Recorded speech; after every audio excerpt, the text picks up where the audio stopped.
From January 20th, 2017 to January 20th, 2018, there have been 4,296 protests with over 5 million participants nationwide. The most recent movement, March for Our Lives, has been the center of headlines for weeks following the Parkland shooting on February 14, 2018. While the high schoolers have done a great job generating continuous momentum for their cause, many news outlets have taken different methods for reporting on the subject.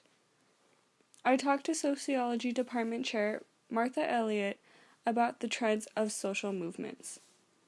One of the factors, I think, is that people perceive so much hope in this young generation, that they will be those who change this long-standing, this standoff between the NRA and people who want gun control, that maybe this young generation is fresh and powerful and will change everything. So, in a sense, they're giving more potential to this young generation than other generations, perhaps, who've actually worked towards social justice much of their lives and maybe haven't realized huge changes in society. There's still many people who worked in the civil rights movement alive today who actually have accomplished societal change. They've kind of slipped into the background. But there's a pattern often you see across the life course, it's kind of sad, is that people in late teens, early 20s are very, very idealistic and very critical of the world around them. All they see are problems, and then they see, I can fix all these problems.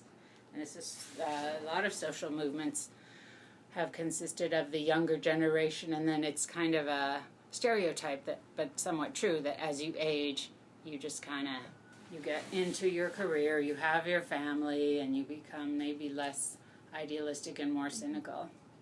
I think that, especially in these recent events with the Parkland shooting and the March for Our Lives event, teenagers have been a pretty big focus of it. So I think they're getting a lot of news coverage, and I think a lot of that has been positive overall. So I think they are getting the recognition that they deserve for their movement. Journalism professor Allison Golden provided a journalistic insight to how newspapers cover stories involving younger generations. It tends to be a one-hit wonder if the news is related to young people, people under the age of 25.